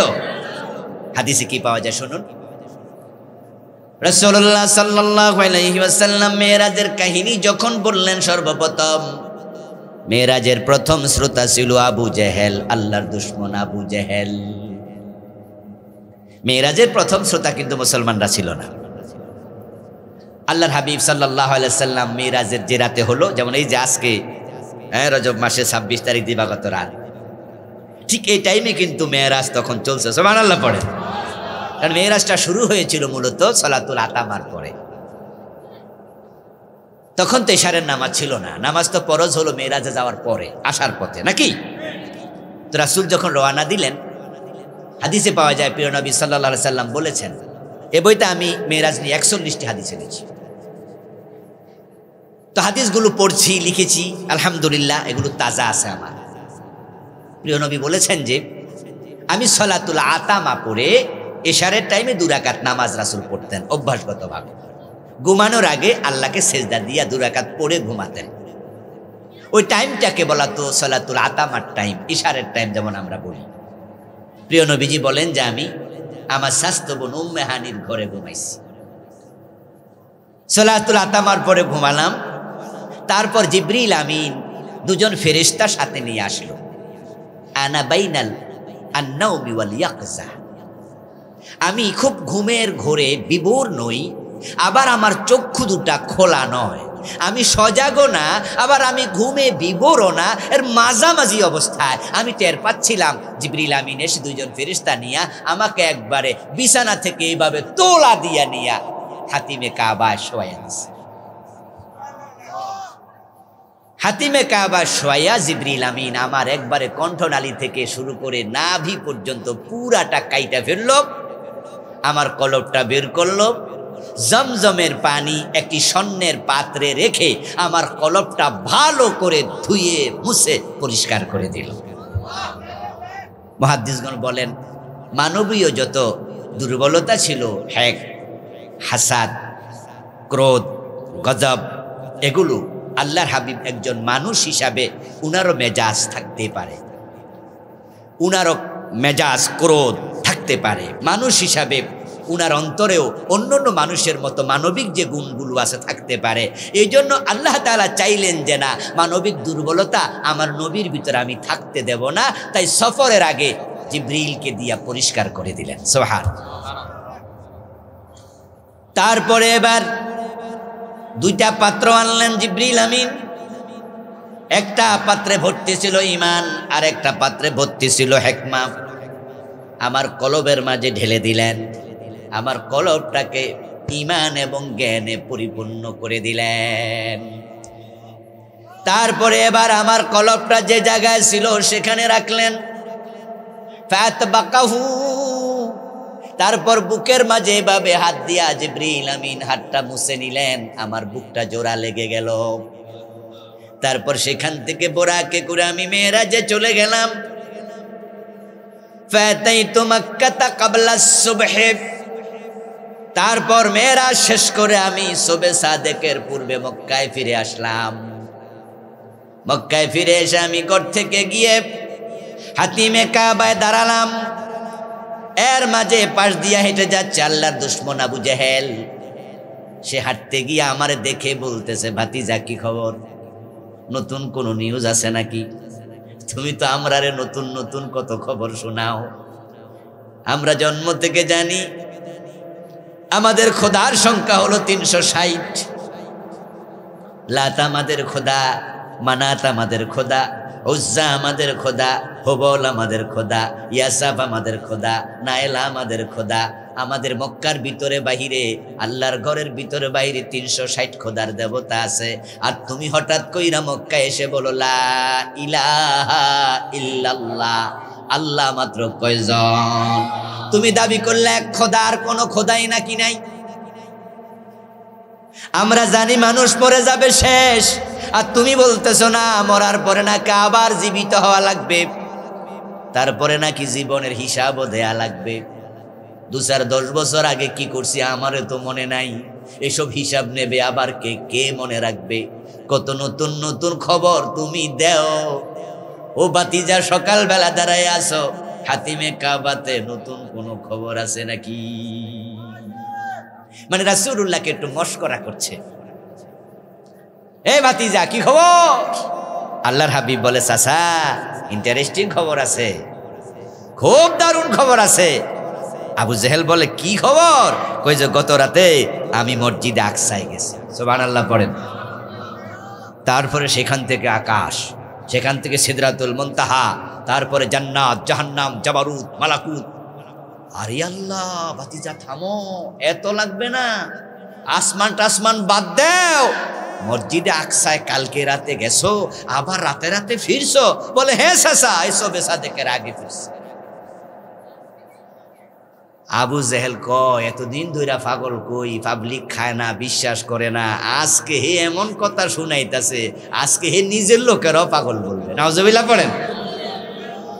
কারণ মক্কার লোকেরা জানতো মসজিদ আকসা মসজিদে হারাম থেকে যেতে 40 দিন লাগে। কয়দিন? তাফসীর কাশফ প্রণেতা লিখছে 40 দিন সময় লাগতো যেতে। তাহলে যাইতে 40 দিন লাগলে আসতে কতদিন? 80 দিন। দূরত্ব হলো 765 মাইল। আকাশপথে দূরত্ব গুগলে সার্চ দিলে পাবেন। মসজিদে হারাম থেকে মসজিদ আকসার দূরত্ব 1232 কিলোমিটার। আজকের এই দিনে এটা যাইতে আর আইতে হয়তো বিমানে গেলে তো 30 মিনিটের ব্যাপার, ঠিক কিনা? কিন্তু তৎকালীন যুগে তো ওট ছাড়া কোনো বাহন ছিল না। ঘোড়া নিয়া মরুভূমি পার হওয়া যেত না, পিপাসায় মরে যাবে। গাদা দিয়ে পার হওয়া যাবে না, একমাত্র ওটে ছিল মরুভূমির জাহাজ। ওরা জানতো যে ওট নিয়ে গেছে, ওট নিয়ে আসছে 40 দিন 80 দিন। আর আব্দুল্লাহর বেটা বলে কিনা রাতে বলে গেছে, রাতে বলে আবার আইছে। আমার রাসূল বলেছেন যে হ্যাঁ আমি তো গেছি সালাতুল আতামার সময়, ফিরছি সুবহে সাদেকের আগে দিয়া। যদিও বাংলাদেশের হুজুররা আবার একটু বাড়াইয়া না করলে মজা পায় না, এজন্য আমাদের হুজুররা অনেকে ওয়াজ করার সময় বলে যে না মেরাজ হয়ে গেছে, এই 1-1.5 মিনিট 2 মিনিটের ভিতরেই শেষ। আইসা দেখে হুজুর পানি গড়াইতাছে, ঘরের দরজার করা এখনো নড়তাছে, এবং বিছানাটা যে রাসূল শুইছিল আইসা দেখে বিছানার মাঝে শরীরের গরমটা এখনো রইছে। এ জাতীয় কাহিনীগুলো বাড়াবাড়ি, এর পক্ষে কোনো দলিল পাওয়া যায় না। আল্লাহর হাবিব সাল্লাল্লাহু আলাইহি সাল্লাম বললেন যে আমি মেরাজে গিয়েছি, আল্লাহ আমাকে নিয়েছেন সিদরাতুল মুনতাহার পরে মাকামে শরীফে আকলাম পর্যন্ত, তারপরে জান্নাত জাহান্নাম আমি দেখেছি। কিন্তু এর বেশি রাসূল গিয়েছেন এটা পাওয়া যায় না, কোনো দুর্বল হাদিসেও নাই। অথচ আমাদের দেশে আমরা যখন মেরাজ নিয়ে কথা বলি, একদল নাস্তিক তারা মানে না, তারা করলো সারাসারি। আর আমরা যারা মেরাজ নিয়ে আলোচনা করি আমরা করছি বাড়াবাড়ি। কিছু লোক তো ওয়াজ করতে গেলেই বলে আল্লাহ নবীকে আরশে আযিমে নিয়ে গেছে। এই ওয়াজ আপনারাও শুনে থাকবেন যে মেরাজের রাতে রাসূল আরশে গেছে। ইভেন আরশে ওঠার সময় জুতা পায়ে দিয়া উঠছে। রাসূল চাইছিল জুতা খুলতে, আল্লাহ বলছে হুজুর খুইলেন না, আপনার পায়ের ধুলার জন্য আরশে আজিম অপেক্ষা করছে। আমরা ছোটকালে ওয়াজ শুনা কত সুবহানাল্লাহ কইছি, এই বই লিখতে গিয়া খুঁজা দেখি অতীতের মুহাদ্দিসরা লিখছে যে এগুলোর কোনো অস্তিত্ব নাই, এগুলো কেউ বানাইয়া ঢুকাই দিছে। মেরাজের আলোচনা আসলে এই আলোচনা আমরা শুনি। সিদরাতুল মুনতাহা যাওয়ার পরে ফাতাআখারা জিবরিল ফাকালা ওয়ালাউ তাকাদ্দামতু খাতওয়াতান লাহাতারিকান্না। জিবরিল আমিন সিদরাতুল মুনতাহা গিয়ে বললেন ইয়া রাসূলুল্লাহ, উপরে আর আমি যেতে পারবো না, যদি এক কদম যাই আমি জ্বলে পুড়ে ছাই হয়ে যাব। আপনি একাই যান, আপনি আর আপনার আল্লাহ দিদার করেন। জিবরিল আর যায় নাই। এই ওয়াজ কি আপনারা শুনছেন? শুনছেন? অথচ হাদা কিযবুন কাবীহুন, বড় মিথ্যা কথা। আমার প্রিয় ভাইয়েরা, কুরআন হাকিমের একবারে উল্টা ওয়াজ। প্রখ্যাত মুহাদ্দিস আব্দুল্লাহ ইবনু সিদ্দিক আল উমারি রাহিমাহুল্লাহ আল বুসিরি লিখেছেন মাদিহুর রাসূলিল আযম। প্রচলিত জাল হাদিস লিখেছেন মাওলানা আব্দুল মালিক, কওমি ঘরানার বাংলাদেশের সবচেয়ে বড় হাদিস বিশারদ। আমাদের আলিয়াতে বাংলাদেশের সবচেয়ে আলিয়া ঘরানার হাদিস বিশারদ ছিলেন ডক্টর আব্দুল্লাহ জাহাঙ্গীর রাহিমাহুল্লাহ। নাম শুনেছেন? উনি মারা গেছেন, গাড়ি অ্যাক্সিডেন্ট করে মারা গেছেন ডক্টর আব্দুল্লাহ জাহাঙ্গীর। আল্লাহ হুজুরের কবরকে, স্যারের কবরকে জান্নাতের উচ্চ মাকামে পরিণত করো, বলে না আমিন। স্যারকে আল্লাহ তুমি ক্ষমা করে দাও, আল্লাহ স্যারের কবরকে জান্নাতের টুকরা বানায়া দাও, বলে না আমিন। আর কওমি ঘরানার আলেম, বর্তমানে তিনি বেঁচে আছেন, ঢাকাতেই থাকেন, বিশাল এক মার্কাজ খুলেছেন মাওলানা আব্দুল মালিক। উনার বইয়ের নাম প্রচলিত জাল হাদিস। ওই বইয়ের 181 নম্বর পৃষ্ঠায় এবং আল বুসিরি তার বই মাদিহুর রাসূলিল আযম ওটার 72 নম্বর পৃষ্ঠায় এই কথাটা আনছে যে ওয়ামিনাল গুলুইল মাজমুম, একবারে নিকৃষ্টতম বাড়াবাড়ি। জামুহুম আন্নান নাবিয়্যা সাল্লাল্লাহু আলাইহি ওয়াসাল্লাম লাম্মা বালাগা সিদরাতাল মুনতাহা তাআখারা জিবরিল ওয়া ক্বালা লাউ তাকাদ্দামতু খাতওয়াতান লাহতারিকান্না হাযা কিযবুন কাবীহ। ওয়াল ওয়াকি' আন্না জিবরিল আলাইহিস সালাম লাম ইউফারিকিন নাবিয়্যা সাল্লাল্লাহু আলাইহি ওয়াসাল্লাম তিলকাল লাইলা লাহাজাতান ওয়াহিদাতান ওয়া কানা মা'হু ফি সিদরাতিল মুনতাহা ওয়া ফি গায়রিহা। আলেম ওলামারা অনুবাদ না করলেও বুঝতেন, কিন্তু যেহেতু এখানে জেনারেল ভাইয়েরা আছেন অনুবাদটা পড়ি। এরূপ ধারণা করা নিকৃষ্ট বাড়াবাড়ি যে যখন রাসূল সাল্লাল্লাহু আলাইহি ওয়াসাল্লাম সিদরাতুল মুনতাহায় পৌঁছেন তখন জিবরিল আমিন পিছনে হটে যান এবং বলেন, যদি আমি আর এক কদম অগ্রসর হই তাহলে জ্বলে যাব। এটি একটি মিথ্যা এবং বাজে কথা। বরং উক্ত রাতে জিবরিল আলাইহিস সালাম এক মুহূর্তের জন্য রাসূল সাল্লাল্লাহু আলাইহি ওয়াসাল্লামের সঙ্গ ত্যাগ করেন নাই। সিদরাতুল মুনতাহা সহ অন্য অন্য যত জায়গায় সে রাতে সফর হয়েছে, জিবরিল আমিন মক্কায় পৌঁছা পর্যন্ত সব সফরে রাসূলের সঙ্গেই ছিল। তাহলে নাস্তিকরা করলো সারাসারি, ওরা প্রবলেম সামনে দাঁড় করে কয় মেরাজ ঠিক না। আবার আমরা হুজুররা করলাম বাড়াবাড়ি। আমার বন্ধু জিবরিল আমিন গেলে জ্বলে যাবে, অথচ আল্লাহর কোরআন কি বলে ভালো করে শুনুন। আল্লাহ তাআলা বলেন, লাযীনা ইয়াহমিলুনাল আরশা ওয়া মান হাওলাহু ইউসাব্বিহুনা বিহামদি রাব্বিহিম। বাংলা অর্থ হলো যারা আরশ বহন করে আছে ফেরেশতা এবং আরশের চারপাশে যারা আছে তারা আরশ কান্দে নিয়া চারপাশে গোল হইয়া দাঁড়ায় আল্লাহর তাসবিহ পড়ছে। ওয়া তারাল মালাইকাতা হাফিনা মিন হাউলিল আরশি। ও নবী, আপনি তাকালে দেখবেন আরশে আজিমের চারপাশে ফেরেশতারা গোল হইয়া দাঁড়ায় আছে, সবাই দাঁড়ায় দাঁড়ায় সুবহানাল্লাহ পড়ছে, সুবহানাল্লাহ। ইয়াহমিলু আরশা রাব্বিকা ফাওকাহুম ইয়াওমাইযিন সামানিয়া। আরে কায়েত আল্লাহ কোরআনে বলে আপনার রবের আরশ 8 জন ফেরেশতার কান্দে আছে। কয়জন ফেরেশতা? আচ্ছা, যে 8 জন ফেরেশতা কান্দে লইয়া খাড়া রইছে আরশ, ওরা কি জইলা পুরা গেছে? তো আরশের চারপাশে যারা গোল হইয়া খাড়ায়া তাসবিহ পড়তেছে হেরা জইলা গেছে? ফেরেশতাদের নেতাকে? মাশাআল্লাহ, বলেন ফেরেশতাদের নেতাকে? তো জিবরাইল কয় আমি এক কদম গেলে জইলা যামু, এরা কান্দে লইয়া খাড়া রইছে, কেউ জ্বলে না। এটা কথা হইল?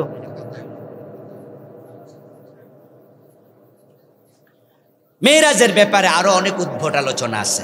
এই বইটা পড়বেন, আপনারা মজা পাবেন। একবারে কাহিনী তো হাদিস দিয়ে সাজানো, তাফসীর থেকে সাজানো। আমাদের দেশে আমরা শুনেছি রাসূল যখন আরশে আজিমে নাকি গেছেন, আল্লাহ জিজ্ঞাসা করছে, হে দোস্ত, দোস্তের বাড়িতে দোস্ত গেলে তো কিছু নে, তা আপনি কি নিয়ে আইছেন? তখন রাসূলুল্লাহ বলছেন, তাহিয়াতু লিল্লাহি ওয়াস সালাওয়াতু ওয়াত তাইয়্যিবাত। আল্লাহ কইছে আসসালামু আলাইকা আইয়ুহান নাবিয়্যু। আব্দুল্লাহ জাহাঙ্গীর স্যারের লেখা হাদিসের নামে জালিয়াতি, এই বই রেফারেন্স আমি দিয়েছি পৃষ্ঠা নাম্বার সহ। উনি লিখেছেন, অন্য অন্য মুহাদ্দিসরা লিখেছে, আমি এনেছি যে এই আত্তাহিয়াতুর কাহিনী মেরাজে ঘটছে, কোনো হাদিসে নাই। আচ্ছা, মেরাজের ব্যাপারে 50 জন সাহাবীর রওয়ায়াত আছে। ইবনে কাসির রাহিমাহুল্লাহ উনার তাফসীরে একাই এনেছেন 25 জনের হাদিস। এত হাদিস থাকতে গল্প গুজব বানায়া মিছা কথা কোনো দরকার আছে? আচ্ছা, আপনারা বলুন তো, শরীয়তের কোনো ব্যাপারে কি বানাইয়া বলার অধিকার আছে? ইসলাম তো এমন একটি ধর্ম যেটা থাকবে কমপ্লিটলি নিট অ্যান্ড ক্লিন, যেখানে নতুন কিছু ঢুকবে না, যা আছে তার সামান্য কমবে না, ঠিক কিনা? আমার প্রিয় ভাই, দেখুন রাসূল বলতেছে আবু জেহেলের কাছে, চাচা এই হলো ঘটনা। আবু জেহেল এবার বলতেছে, শোনো, আমি যদি 2-4 জন মানুষ ডেকে আনি, বাতি যায় কাহিনী শুনাইতে পারবানি? আবু জেহেল মনে মনে ভাবতেছে, এমন কাহিনী ঘটলো যেটা মানুষ শুনলেই তো পাগল বলবে, আর পাবলিক যখন পাগল বলা শুরু করবে তখন বেডানি আবার অস্বীকার করে। নাউজুবিল্লাহ। সৌর অন্যেরা কি মনে করে? ভালো মানুষ অন্যেরা কি মনে করে? দেখবেন সমাজে যারা একটু সহজ সরল মানুষ, তারা কি জিতে বেশি না ঠকে বেশি? কথা বলেন, কথা বলেন। সহজ সরল মানুষরা কি জিতে বেশি না ঠকে বেশি? ঠকার কারণটা কি? সে নিজে যেমন সরল অন্যরাও মনে করে সরল, তাই তারে মানুষ ঠকে। আবু জেহেল তো বাটফার, কি বাটফার নাম্বার 1 না? হে মনে মনে ভাবতেছে হে যেমন ফিরাজা কথা কইয়া রাসূল মনে ফিরাজা, তাই সে বলতেছে বাতিজা আমি 2-4 জন মানুষ ডাকি। রাসূলুল্লাহ কই চাচা কেন? কই যে কাহিনীটা কইছো এটা শুনাইবা। আল্লাহর হাবিব বলে কেন নয়, ডাকুন। নেতা মানুষ অনেক লোকের ডাকছে। আল্লাহর হাবিব বলতেছেন এবার তোমরা সবাই শোনো, গত রাতে এই ঘটনা ঘটলো। লোকেরা হাততালি দেয়া শুরু করলো, অট্টহাসি দেয়া শুরু করলো, এক একজন এক এক মন্তব্য করে। আবু জেহেল কয় তোমরা থামো, আবু বকরকে ডাকো, এই বেডারে আমরা আজ পর্যন্ত বুঝাইতে পারি নাই, আজকে হেও বুঝুক। একজনরে পাঠাইছে, ও বেটা দৌড়ে গেছে, আবু বকর সিদ্দিক রাদিয়াল্লাহু তাআলা আনহুকে ডাকলো। শোনো শোনো আবু বকর, তোমার নবী আজকে এমন কাহিনী কইতাছে যেটা শুনলে তুমিও যে কি কও আল্লাহ জানে। কি হইছে? আরে আমি কমু না, তোমার কানে শোনো, চলো। আবু বকর সিদ্দিক আসলেন, রাসূলুল্লাহর সামনে গেলেন, গিয়ে রাসূলকে সালাম দিয়ে প্রথম প্রশ্ন করলেন। আমি হাদিসটি এনেছি। আবু বকর সামনে এসে বলতেছে ইয়া রাসূলুল্লাহি আইনা কুনতাল লাইলা কাদ ইলতামাসতুকা ফি মাকানিকা ওয়া লাম আজিদকা। সুবহানাল্লাহ পড়ে ফেলেন। আবু বকর এসে রাসূলুল্লাহকে সালাম দিয়ে বলে ইয়া রাসূলুল্লাহ, গত রাত আপনার এই মক্কায় কত খোঁজাখুঁজি করছি, যে যে জায়গায় আপনি থাকেন আমি আপনারে খুঁজা মক্কায় পাইলাম না। আগে বলেন আইনা কুনতাল লাইলা, গত রাতে আপনি ছিলেন কোথায়?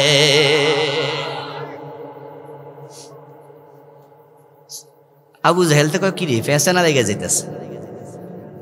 হাতিমে কাবা দাঁড়াইয়া ভোরবেলা আব্দুল্লাহর ছেলে কইতাছে গত রাতে সে কই গেছে, আর আবু বকর কয় গত রাতে খুঁজা পাই নাই। তাহলে 2 দিয়ে 4। আল্লাহর হাবিব বলছে আবু বকর গত রাতে মক্কায় কেমনে খুঁজে পাবে? আমি তো মক্কাতে ছিলাম না, আমার আল্লাহ আমারে মেরাজে নিছে। সুবহানাল্লাযী আসরা বিআবদিহি লাইলাম মিনাল মাসজিদিল হারাম ইলাল মাসজিদিল আকসা। রাসূলুল্লাহ তেলাওয়াত করে আয়াত শোনায়, সফরের কাহিনী শোনায়। আবু বকর মনোযোগ দিয়ে শুনল। আল্লাহর হাবিব যখন কিছু কাহিনী বললেন, শেষ করলেন, লোকজন এবার তাকায় আছে দেখি আবু বকর কি কয়। আবু বকর সিদ্দিক প্রিয় নবী থামার সাথে সাথে বললেন সাদাকতা ইয়া রাসূলুল্লাহ, আল্লাহর রাসূল আপনি যা বলেছেন সব সত্য, সব সত্য, সব সত্য। আবু জেহেল কয় ভাতিজা তোমার কি এজন্য ডেকে আনছিলাম? এই কথা কওয়ার লাগা বাড়িতে রেখে আনছি? আচ্ছা তুমি যে কইলা সব সত্য, আশ্চর্য, তুমি কি জানো না এখান থেকে 40 দিন লাগে যাইতে? আচ্ছা আমরা মসজিদে আকসায় গেছি, সিরিয়া গেছি, দামেস্কে গেছি, আমরা মসজিদে আকসায় ফিলিস্তিনে গেছি, এখানে তো আমরা অনেকে ব্যবসা বাণিজ্য করি, আমরা তো দেশ সফর করি, তুমিও তো করো। এক রাইতে কেমনে গেল আর আইলো? তুমি যে একবার ঠাস করে কইলা সব সত্য, আচ্ছা কেমনে কি তুমি একটু বুঝো। আবু বকর সিদ্দিক জবাব দেন চাচা যান, আমি তো এমন এক লোকের মুখ থেকে মেয়েরাজ সম্পর্কে শুনলাম, যিনি আগে বলেছেন আল্লাহ আছে, না দেখে মেনে নিয়েছি। তিনি বলেছেন জান্নাত জাহান্নাম আছে, না দেখে বিশ্বাস করেছি। তিনি বলেছেন ফেরেশতা আছে, না দেখে বিশ্বাস করেছি। তিনি বলতেছে রাতে মেয়েরাজে গেছে, তাহলে আমি অঙ্কের হিসাব কেন মিলাবো? আমি তাই বিশ্বাস করে নিয়েছি, আমার রাসূল মিথ্যা কথা বলে না।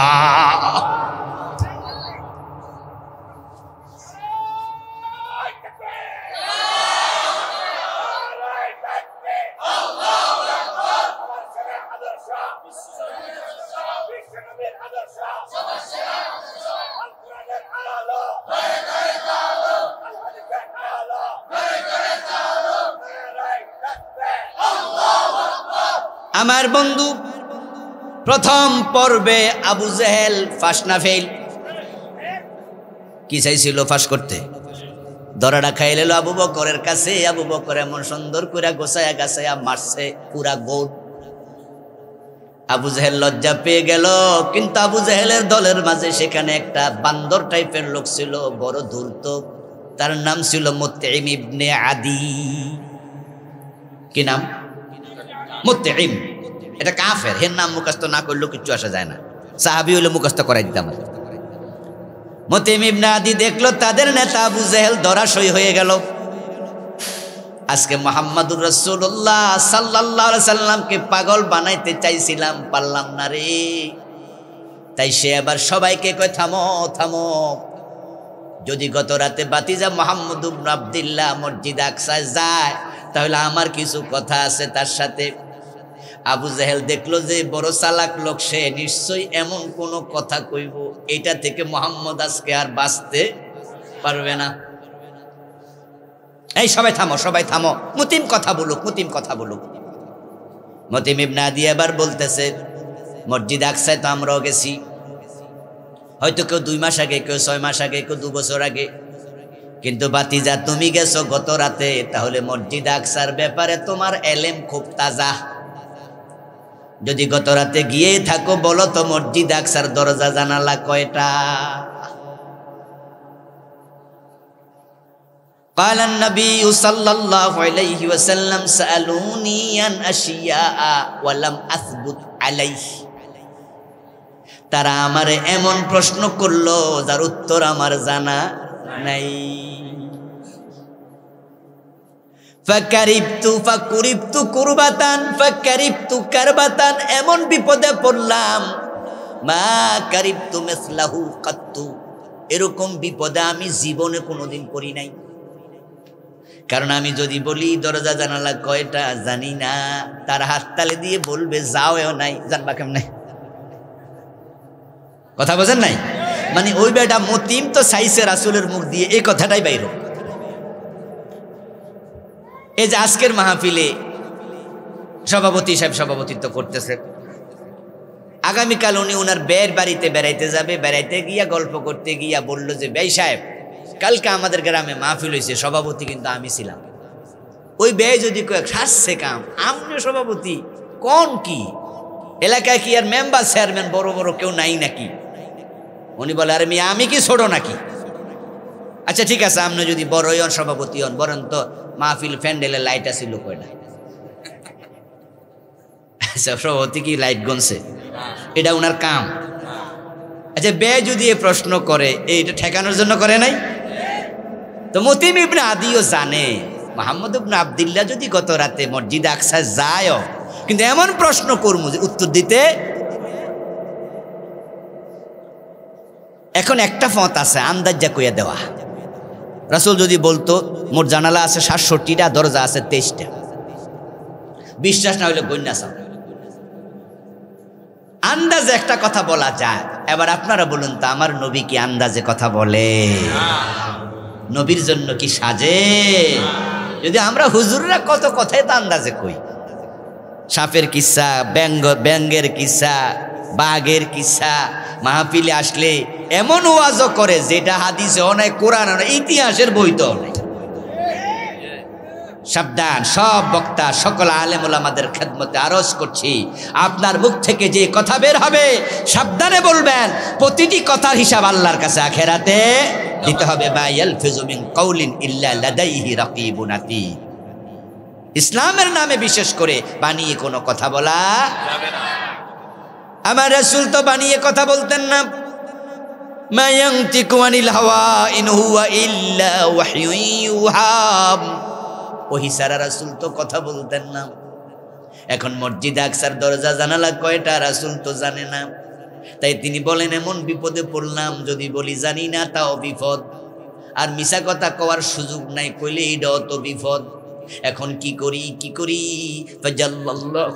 ফাজাল্লাল্লাহু লিল বাইতুল মুকাদ্দাস ফাতাফিকতু আখবিরুহুম আন আয়াতিহি ওয়া আনা আনজুরু ইলাইহি।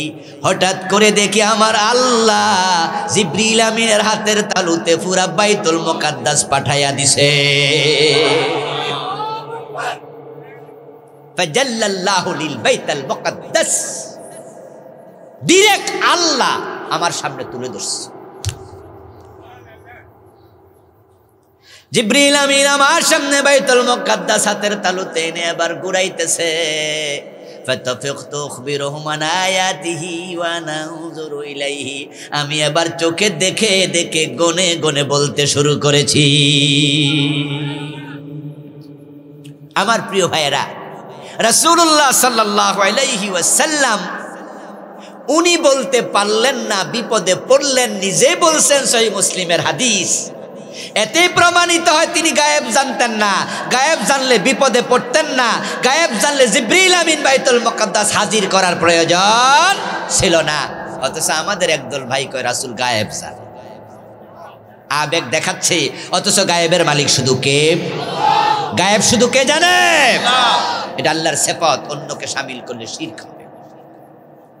আল্লাহর হাবিব সাল্লাল্লাহু আলাইহি ওয়াসাল্লাম মেরাজের রাতে সফর শেষ করলেন। আমি শুরুতে বলেছি আমি সফর নিয়ে আলোচনা করব না, তাত্ত্বিক কিছু কথা বলবো মৌলিক। সফর শেষ করে রওনা দিলেন। ষষ্ঠ আকাশে এসে দেখেন নবী মুসা আলাইহিস সালাম। দেখে রাসূলকে প্রশ্ন করলো, বিকা উমের তাইয়া মুহাম্মাদু, ও রাসূল মুহাম্মদ চলে যাচ্ছেন বুঝি? জি, আল্লাহ যেহেতু আপনাকে সফরে এনেছে নিশ্চয় কিছু না কিছু আপনাকে দিছে, আমি জানতে চাই কি দিয়েছে। রাসূলুল্লাহ জবাব দেন, ফুরজাত আলাইয়া 50 ফি কুল্লি ইয়াউমিন ওয়া লাইলা, আল্লাহ আমার দিন এবং রাতে মিলাইয়া 50 ওয়াক্ত নামাজ দিছে। কত ওয়াক্ত? মুসা আলাইহিস সালামের উপর আল্লাহ রহম করুন, আলাইহিস সালাম, আলাইহিস সালাম, আলাইহিস সালাম। আমরার বড় উপকার করছে রে ভাই। সাথে সাথে আমার নবীরে কয়, ও নবী 50 ওয়াক্ত নিয়ে বাড়ি যায়েন না, উম্মত এত ওয়াক্ত পারবে না। আল্লাহর কাছে বলেন আল্লাহ যেন কিছু কমায়া দেয়। আমার রাসূল আল্লাহ কমায়া দাও। আল্লাহ কয় 10 কমাইলাম। পরে আবার কয় 40 পারবো না, আবার যান। রাসূল চাইছে, আল্লাহ কয় আরো 10। মুসা নবী কয় 30, কয় জি, কয় বাড়ি যায়েন না, এগুলা লইয়া উম্মত পারবে না, আবার কমান। আল্লাহর কাছে কয়, আল্লাহ কয় আরো 10। এইভাবে 4 বারে 40। মুসা নবী কয় আবার যান, আল্লাহ কয় আরো 5, থাকলো কত? নবী মুসা যদি রাসূলকে বারবার আমাদের উপকার করার জন্য না পাঠাতেন আল্লাহর কাছে, তাহলে 50 লইয়া বাড়িতে আইলে উপায় ছিল না। এখন 5 ওয়াক্ত, তাতে মুসল্লি পাওয়া যায় না, 50 হলে ইমাম পাওয়া। কথা কি ঠিক নেই? আচ্ছা 50 ওয়াক্ত নামাজ হলে আমরা কি ইমামতি করতাম না? আর ইমামতি করলে বাড়ির বউ থাকতো না। সারাদিন মসজিদে থাকলে বউ তো কবে মসজিদে দাও দাও, তোমার মতো জামাই আমার আর। আচ্ছা 50 ওয়াক্ত নামাজ থাকলে যে ওয়াজে আইছেন, এতক্ষণ ওয়াজে থাকতে পারতেন না। এর মাঝে তো 500 ওয়াক্ত বরং লাগতো না, বা আরো বেশি। সুবহানাল্লাহ। মুসা নবী উপকার করছেন আমরা। আল্লাহর হাবিবকে মুসা নবী আবার জিগায় কি খবর? কয় 5। মুসা আলাইহিস সালাম বলে না, পারবে না, উম্মত পারবে না। আমি উম্মত চালাইয়া জানি উম্মত কি জিনিস, এরা 5ও পড়বো না, আপনি আবার যান, আরো কমান। রাসূলুল্লাহ বলে, সাআলতু রাব্বি হাত্তা ইস্তাহিয়াইতু ওয়া উসাল্লিমু আরদা। আপনি বলছেন আমার রবের কাছে আমি প্রার্থনা করছি, কমাইতে কমাইতে 5-এ আইছে, আমার শরম লাগে, আমারে আর ধাক্কায়েন না, আমি আর যামু না। বরং আল্লাহরে আমি কইছি উসাল্লিমু আরদা, আল্লাহ আমি খুশি মনে মাইনা নিছি। 5 ওয়াক্ত নামাজ রাসূলকে আমি খুশি মনে মেনে নিয়েছি। এবার উম্মত জবাব দিতে হবে, খুশি মনে আমাদেরও মানা দরকার আছে না নাই? আছে। 5 ওয়াক্ত নামাজ মানা দরকার আছে নি? জীবনে নামাজ ছাড়বেন না, রাজি আছেন? মেরাজে সবচেয়ে বড় হাদিয়া নামাজ, নামাজ, নামাজ, নামাজ, নামাজ, নামাজ। রাসূলুল্লাহ সাল্লাল্লাহু আলাইহি ওয়াসাল্লাম যখন এই কথাটা বললেন, আমি মেনে নিয়েছি। সরাসরি আরশে আজিম থেকে আল্লাহ আমার রাসূলকে ডাক দিয়া বলে, ইয়া মুহাম্মাদু লা ইউবাদদালুল কাউলু লাদাইয়া ইন্নাহুন্না 5 সালাওয়াতিন ফি কুল্লি ইয়াউমিন ওয়া লাইলা লিকুল্লি সালাতিন 10 ফাযালিকা 50। ও নবী মুহাম্মদ সাল্লাল্লাহু আলাইহি ওয়াসাল্লাম, আমার সিদ্ধান্তে হেরফের হয় না। আমি আল্লাহ 50 বলেছি, 50 মানে 50। আমি 50 রেখে দিলাম, তবে 45 ওয়াক্ত কমালাম। আপনার উম্মত 1 ওয়াক্ত নামাজ পড়লে 10 ওয়াক্তের সওয়াব দিয়ে দেয়, তো পড়লে 50-এর সওয়াব পেয়ে যাবে।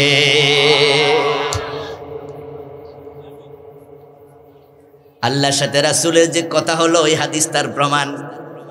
প্রিয় নবীজি বলছেন, ইদা কামা আহাদুকুম ফি সালাতিহি ফাইন্নাহু ইউনাজি রাব্বাহু। আমার উম্মতেরা শোনো, তোমরা যখন নামাজে দাঁড়াবা, তোমরাও তোমাদের আল্লাহর সাথে কথা বলবা।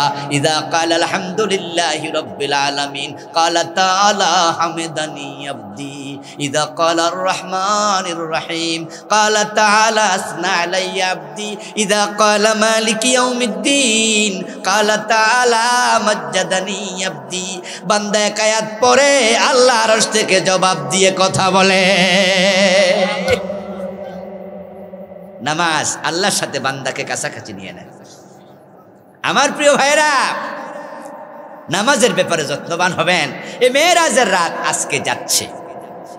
এই রাত্রিকে কেন্দ্র করে বাংলাদেশের কিছু কিছু মসজিদে আজকে হালুয়া রুটি দিতেছে। কেউ কেউ 2 রাকাত করে করে 6 নিয়তে 12 রাকাত নামাজ পড়তেছে। কেউ কেউ মেরাজকে কেন্দ্র করে আগামী দিন রোজাও রাখতেছে। আমার প্রশ্ন হলো, এই যে মেরাজকে কেন্দ্র করে আপনারা নামাজ পড়লেন 12 রাকাত, রোজা রাখবেন কালকে অথবা আজকে আপনারা বিশেষ ইবাদত করতেছেন, আল্লাহর নবী সাহাবারা কি এই রাতে এই জাতীয় কোনো ইবাদত করেছে? দলিল খোঁজা দরকার আছে না নাই? ইসলামে দলিলবিহীন কোনো ইবাদত চলতে পারে না। আল্লাহর হাবিবের কোন সাহাবী মেরাজকে কেন্দ্র করে কোনো রোজা রাখেননি। রেখেছেন আল্লাহর হাবিবের 3টি রোজার সুন্নাহ, আইয়ামে 20, 13 তারিখ, 14 তারিখ এবং 15 তারিখ। আপনি যদি সেই রোজা রাখতে চান কোনো অসুবিধা নাই। কিন্তু আজকে কি চন্দ্র মাসের 13 তারিখ, 26 তারিখ, তো 26 তারিখ কিসের রোজা? মেরাজ উপলক্ষে 12 রাকাত নামাজ অস্তিত্ব নাই। নফল নামাজ আপনি যখন মনে চায়, যেভাবে মনে চায় পড়তে থাকেন। সূর্য যদি না ওঠে, মাকরু সময় যদি না হয়, সূর্য মাথার উপরে না থাকে, সূর্য না ডুবে। কিন্তু আজকে রাত্রে কেন্দ্র করে 12 রাকাত আপনি পেলেনটা কোথায়? মেরাজ কি বিশ্বনবীর জীবনে প্রতি বছরই ঘটছে? কয়বার হয়েছে? তো তাহলে আপনি আজকে রাত্রে মেরাজের রাত বলবেন কিভাবে? আপনি বলবেন মেরাজ সংগঠিত হওয়ার রাত। আমি কি বুঝাইতে পারতেছি? এটা মেরাজের রাত তো আজকে না, এটা তো মেরাজ ঘটেছিল যে রাতে, সেটা মেরাজের রাত। আজকে হলো সেই তারিখ। যেমন ধরেন আপনার দাদা মারা গেছে জানুয়ারি মাসের 20 তারিখ। পরবর্তী জানুয়ারি মাসের 20 তারিখ যখন আসে, তখন আমরা কি বলি যে আজকেও দাদা মারা যাবে? না, এটা হলো তার মৃত্যুর রাত। এই জন্য মেরাজ কেন্দ্র করে কোনো নতুন ইবাদত চালু করা যাবে না। মেরাজে প্রিয় নবী জান্নাত জাহান্নাম কি দেখেছেন বিস্তারিত আলোচনা বইটিতে আছে। আরো বাড়াবাড়ি সারাচারে নিয়ে অনেক কথা আছে। 11:30 পার হয়ে গেল, আমি আর সামনে যেতে চাই না। এই বইটি স্টেজে পাবেন। আমার লেখা আরো 6টা বই, মোট 7টি বই আছে। সর্বশেষ আমি লিখেছি ওহির আয়নায় পরকাল। আলহামদুলিল্লাহ, 400 পৃষ্ঠার লম্বা বই। এটাতে 550 হাদিস আমি আখেরাত নিয়ে এনেছি, 500 আয়াত এনেছি। একবারে আয়নার মতো আখেরাতকে মৃত্যু থেকে জান্নাত জাহান্নাম পর্যন্ত তুলে ধরেছি। শিরিক নিয়ে আছে, বেদাত নিয়ে আছে, ব্যক্তি জীবন নিয়ে আছে, পারিবারিক জীবন নিয়ে আছে, কুফর নিয়ে আছে। বইগুলো যাদের পক্ষে সম্ভব দোয়ার পরে সংগ্রহ করার আহ্বান রাখছি। ইনশাআল্লাহ এই মাঠেই আগামীকাল আবার তাফসীর মাহফিল অনুষ্ঠিত হবে। সদল বলে আগামীকাল উপস্থিত হবেন, এই আহ্বান রেখে আমরা দোয়ার মাধ্যমে শেষ করতে চাই। আল্লাহুম্মা আমিন। اللهم أنت السلام ومنك السلام تباركت يا ذا الجلال والإكرام ربنا لك الحمد كما ينبغي لجلال وجهك وعظيم سلطانك يا رب لك الحمد كما أثنيت على نفسك والصلاة والسلام على نبينا محمد وآله وأصحابه أجمعين ربنا ظلمنا أنفسنا وإن لم تغفر لنا وترحمنا لنكونن من الخاسرين রব্বানা আতিনা ফিদ দুনিয়া হাসানাতাও ওয়া ফিল আখিরাতি হাসানাহ ওয়া কিনা আযাবান নার।